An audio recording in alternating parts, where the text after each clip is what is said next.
देखिए बच्चों, मैंने आपको नेक्स्ट वीडियो में फॉर्मल कम्युनिकेशन, इनफॉर्मल कम्युनिकेशन,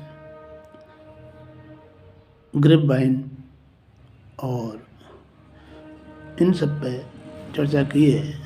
आज अपन नया चैप्टर स्टार्ट करने जा रहे हैं। बिजनेस में क्या क्या अवरोधक, बिजनेस कम्युनिकेशन में क्या क्या अवरोधक या बाधाएं आती हैं। देखिए, जनरली क्या होता है कि प्रेषक और प्राप्तकर्ता द्वारा कई बार क्या होता है कि सूचना भेज जाती है। प्राप्तकर्ता के बीच में विचारों, सूचनाओं, तथ्यों का आदान प्रदान संचार कहलाता है। मगर प्राय देखा गया है कई बार व्यावसायिक संचार में अवरोधक भी उत्पन्न हो जाते हैं। अब अवरोधक उत्पन्न कैसे हो जाते हैं, इसके लिए इस पर अपन आज चर्चा करेंगे। इससे पूर्व संदेश अनेक अवरोधक एवं बाधाओं के कारण अर्थ खो देता है। आपने कहा कि मुझे कल जयपुर जाना है,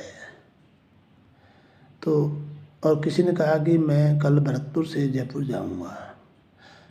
जाना जयपुर ही है, मगर एक भरतपुर होकर जाना है, एक सीधा जयपुर जाना है। तो इस तरह के जब बात होती है तो उसमें क्या होता है कि अर्थ का अनर्थ हो जाता है।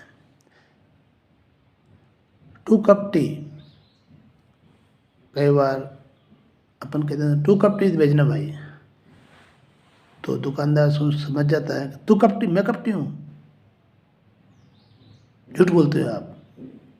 इस तरह के हम जो है इस चीज़ों के बारे में स्पष्ट संदेश नहीं पहुंचने पर उसका भ्रम या गलत रूप धारण कर लेते हैं, उसका अर्थ का अनर्थ हो जाता है।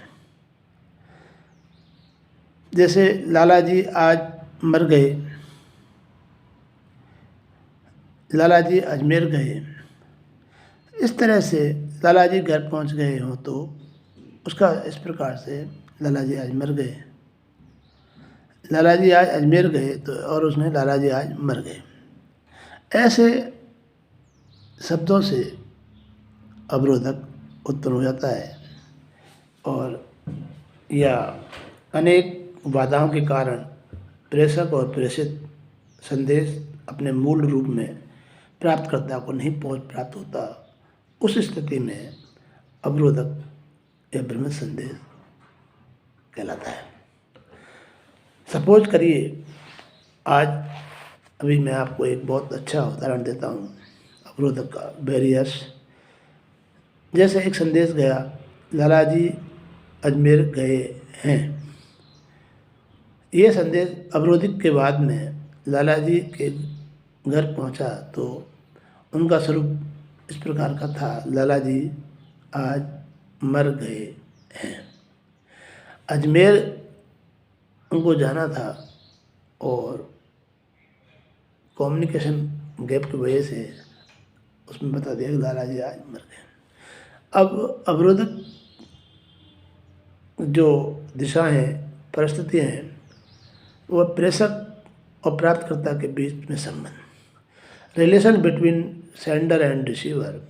यदि संदेश भेजने वाला संदेश प्राप्त करने वाले के बीच में घनिष्ठता नहीं है तो विचारों को व्यक्त करने में कई भावनात्मक संघर्ष आड़े आ जाते हैं। विषय सामग्री के बारे में सही निर्णय नहीं ले पाते और इसे हम इस संचार अवरोधक उत्पन्न हो जाएगा और इससे भ्रमित हो जाते हैं। शब्द भंडार में कमी, और यदि संदेश बनाते समय प्रेषक को उचित शब्दों का नहीं मिल रहे हो तो यह उनकी अनुभवहीनता के कारण प्रभावपूर्ण संदेश विकसित नहीं हो पा रहा। ऐसी स्थिति में भी प्राप्तकर्ता भ्रमित हो जाता है। तीसरा है व्याकरण के सामान्य ज्ञान की कमी, lack by primary knowledge of grammar, और प्रेषक को यदि विश्राम, चिन्ह आदि के प्रयोग के ज्ञान के कारण भी अवरोधक उत्पन्न हो जाते हैं। फिर है पूर्वाग्रह। यदि प्रेषक और प्रेरककर्ता किसी प्रकार पूर्वाग्रह से ग्रस्त है तो ऐसी स्थिति में संदेश के मार्ग में एक बड़ा अवरोधक विकसित हो जाता है और प्रेषक अपने पूर्वाग्रह की में भाषा को तोड़ मरोड़ कर पेश करता है। मन स्थिति, मूड, और अगर मन स्थिति अलग अलग होगा तो भी हमारी संचार में अवरोधक की स्थिति उत्पन्न हो जाती है।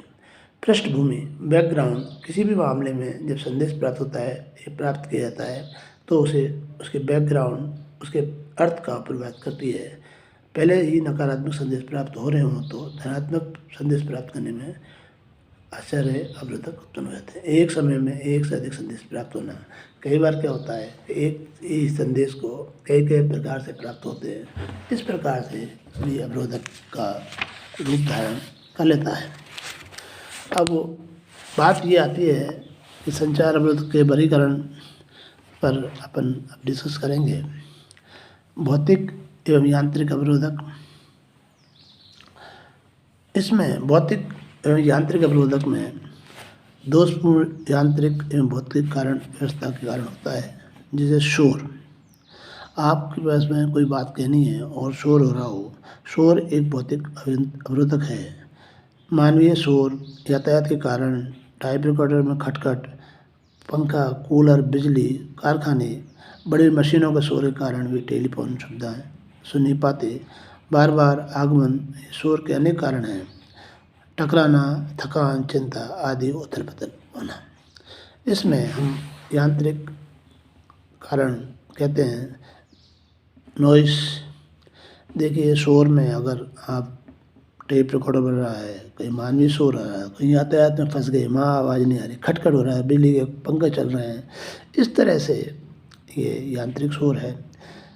इस प्रकार से संक्षेप में शोर की परिभाषा एक ऐसे उपद्रवी तत्व के रूप में भी दी जा सकती है जो प्रेषक अथवा प्राप्तकर्ता को एकाग्रता भंग कर देता है, क्योंकि ये उत्पाद इसलिए है कि आप जोर जोर से हल्ला हो रहा है और आपने अपने कोई बात कहनी है और आप समझ नहीं पाते, तो इस तरह से भी रहता है।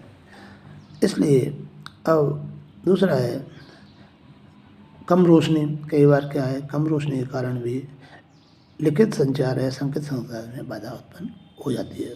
लाइट कम है और आपने देखने करने में असुविधा हो गई तो कम रोशनी भी बाधा के रूप में एक इसका वर्गीकरण में आता है। समय और दूरी, टाइम ऑफ डिस्टेंस। प्रत्येक पारी में प्राय शब्द बदल जाती है। इस कारण से समय और दूरी का माध्यम में खराबी। कई बार क्या होता है, जैसे जिस माध्यम से आपने भेजा, टेलीफोन, दूरभाष, टेलीकैस्ट, खराबी होने के कारण भी आपके माइक में भी आपकी सूचना ढंग से प्राप्त नहीं होती। एकांत भंग। और कभी कभी क्या होता है कि मीटिंग चल रही है, अचानक हड़ताल, विस्फोट, टेलीफोन घंटी, आकस्मिक सूचना, एकांत भंग हो जाए और उससे हमारे ये भी अवरोधक में अत्यधिक संदेश और वैज्ञानिक मानव मस्तिष्क में संदेश ग्रहण करने की एक सीमा होती है। इस सीमा से अधिक संदेश सुना जाता है तो उसका प्रभाव थोड़ा सा कम हो जाता है। और अन्य संदेश, यदि संदेश अत्यंत कम ग्रहण किए जाए तो निसंदेश समझने में कठिनाई आती है। अब दूसरा है भाषा संबंधी। अब मैं इस पर कल चर्चा करेंगे। थैंक्स।